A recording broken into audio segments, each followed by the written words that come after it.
सभी लोग जानते हैं कि बिहार में एनडीए की सरकार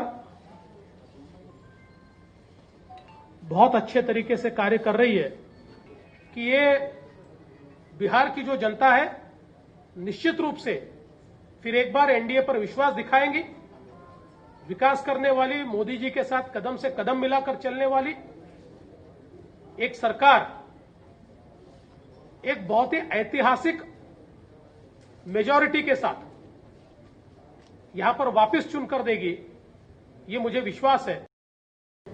अलग अलग दलों की अपनी अपनी कोई विचारधारा होती है, अपनी अपनी आवश्यकताएं होती है, कई बार उसको प्रकट किया जाता है, पर इसका मतलब ये नहीं कि कोई अलग होने वाला है। देखिए, अगर सारी चीजें हम तीनों दलों की सरीके होती तो एक ही दल होता, तीन अलग अलग दल तो नहीं होते।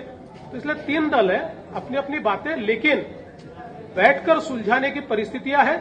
किसी को कुछ लगता है तो बैठकर वो सुलझाया जाएगा और बिल्कुल एनडीए जो है मजबूती के साथ, हाँ, हमारे पास आने वाले लोग ज्यादा रहेंगे, जाने वाला कोई नहीं है, आने वाले हो सकते हैं, उस सबको साथ में लेकर एनडीए बिहार में बिल्कुल अच्छे तरीके से, जैसे अध्यक्ष जी ने कहा, एक रिकॉर्ड इस प्रकार के लिए ये कोई चुनाव का मुद्दा नहीं है।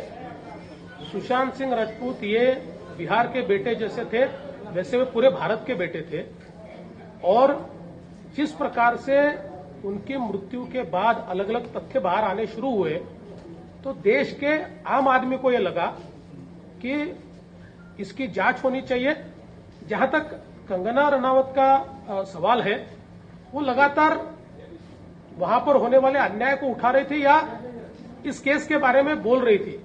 मुझे ऐसा लगता है कि महाराष्ट्र की जो सरकार है वो ये भूल गई कि उनकी लड़ाई अभी कोरोना से चल रही है, उनको लगा कि अपनी लड़ाई कंगना से चल रही है और इसके कारण ये मसला बड़ा हुआ, उनका घर तोड़ने तक ये मसला पहुंचा। मुझे ऐसा लगता है कि सरकारों ने अपनी जिम्मेदारी को समझना चाहिए। लोगों ने स्पष्ट रूप से कहा कि मुंबई को पीओके नहीं कहा जा सकता। मुंबई एक देश की आर्थिक राजधानी है, मुंबई एक सपनों का शहर है, दुनिया भर से, देश से लोग वहां आते हैं और अपने सपने पूरे करते हैं, इसलिए उसको पीओके कहना गलत था।